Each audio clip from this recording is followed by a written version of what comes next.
going to give in the House. The chambers is hallowed, not because it is a building that houses the number of persons elected to represent. It is hallowed because it houses men of conscience who at all time will have the courage to speak truth to power.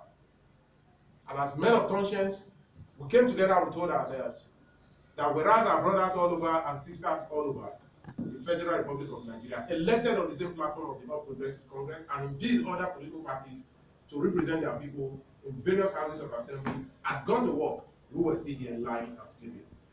The question was it because we were not ready or we were not capable?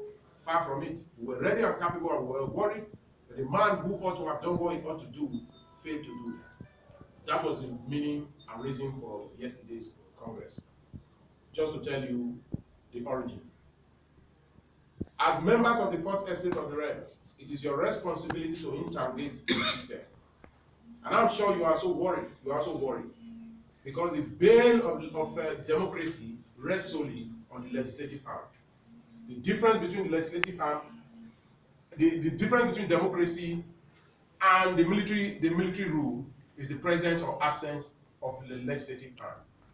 There can not be said to be a government existing in any part of the world where you have the absence of the legislative arm.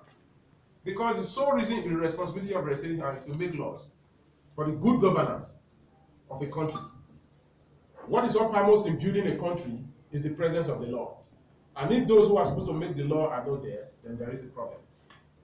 And I can assure you that what we are calling for, or what we called for yesterday, is that arm is set in motion.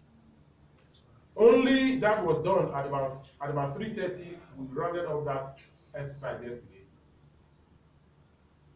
By 19 of us physically present to address the world, to speak to his conscience.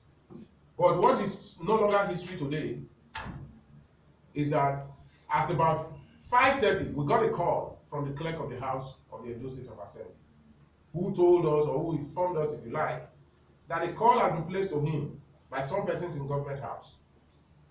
And we were happy that we were sure what we did had pricked the conscience of the governor and he was ready to abide by the constitutional demands. He also promised, the clerk also promised that 30 minutes later he was going to get in touch with us. Ordinarily, 1 hour later we didn't hear from him. I would try to contact him. His phone was ringing, then nobody was speaking. And that was the beginning of the story. 2 hours later, some of our brothers who were supposed to be in the meeting with us at about 8 p.m. yesterday